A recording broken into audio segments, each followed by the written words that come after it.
अस्सलाम वालेकुम नाज़रीन। ड्रामा सीरियल ग़ुलाम बादशाह सुंदरी में बादशाह सुंदरी को ग़ुलाम के साथ देखकर हैरान रह जाता है हॉस्पिटल में। जब सुंदरी का बाप को लग जाती है, एक्सीडेंट हो जाता है और बादशाह वहाँ पे पहुँच जाता है, सुंदरी को और ग़ुलाम को साथ देखकर वो हैरान हो जाता है। ग़ुलाम जो होता है वो कहता है कि वो उस लड़की की मदद कर रहा है, मगर सुंदरी खौफज़दा होकर ग़ुलाम के पीछे छुप जाती है और उसे बचाने की फरियाद करती है। तब बादशाह पहचान जाता है कि ये वही लड़की है जिसे वो ढूंढ रहा था और ग़ुलाम को अपना काम आसान करने के लिए थोड़ा सा सराहता है। ग़ुलाम वक्त तो बस सुंदरी को अपने घर पहुंचा देता है, मगर बादशाह अपनी माँ को खुशी खुशी जाकर बताता है कि मुझे वो लड़की मिल गई है जिसे मैं पागलों की तरह ढूंढ रहा था। बादशाह की माँ ये सुनकर ज़ाहिरी तौर पर खामोश रहती है, मगर धीरे धीरे ना ग़ुलाम के ख़िलाफ़ हो जाती है। वो ये कहती है कि ज़रूर ग़ुलाम ने इसकी मदद की होगी उस लड़की और, क्योंकि वो जो बादशाह की माँ होती है ना, वो उस लड़की के बहुत ख़िलाफ़ होती है और वो नहीं चाहती कि कोई ऐसी ऐरी खैरी लड़की हमारे घर में आए। बहू बन हो जाती है कोई, जैसे अमीर लोग ऊंचे घराने के, तो वैसे ही कोई बहू बने हमारे। वो ग़ुलाम को दुश्मन समझती है और बादशाह के दिल में उसके खिलाफ नफरत पड़ने लगती है। बादशाह ऐलान करता है कि वो सुंदरी से शादी करेगा। ये सुन तो ग़ुलाम सख्त परेशान हो जाता है और बादशाह की माँ से दरख्वास्त करता है कि वो बादशाह को समझाएं, क्योंकि सुंदरी एक यतीम लड़की है और उसके साथ जुल्म हो सकता है।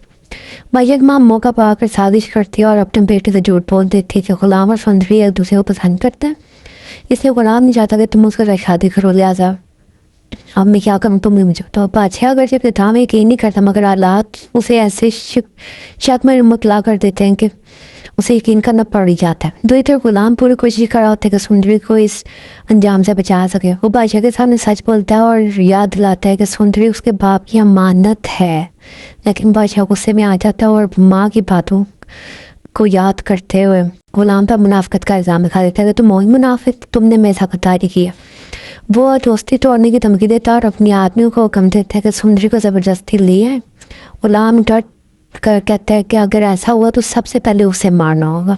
जब ग़ुलाम डर जाता है बादशाह के आगे, तो बादशाह को जो शक होता है वो मज़ीद पुख्ता हो जाता है। वो कहते हैं कि ये सुंदरी को डिफेंड कर रहा है, इसका मतलब है कि इसके और सुंदरी के दरम्यान वाकई में कुछ ना कुछ चल रहा, और मेरी माँ जो नहीं बोलती वो बिल्कुल सच कह रही थी। कहानी इस नाजुक मोड़ पर पहुंच जाती है जहाँ दोस्ती, वफा और अमानत का इम्तहान होता है, और सवाल ये बन जाता है कि क्या ग़ुलाम सुंदरी को बचा पाएगा या बादशाह अपने जेब में सब कुछ रौन देगा। मज़ीद जानने के लिए हमारे चैनल को लाइक एंड सब्सक्राइब करना ना भूलें और कमेंट सेक्शन में अपनी राय का इजहार ज़रूर करें। शुक्रिया।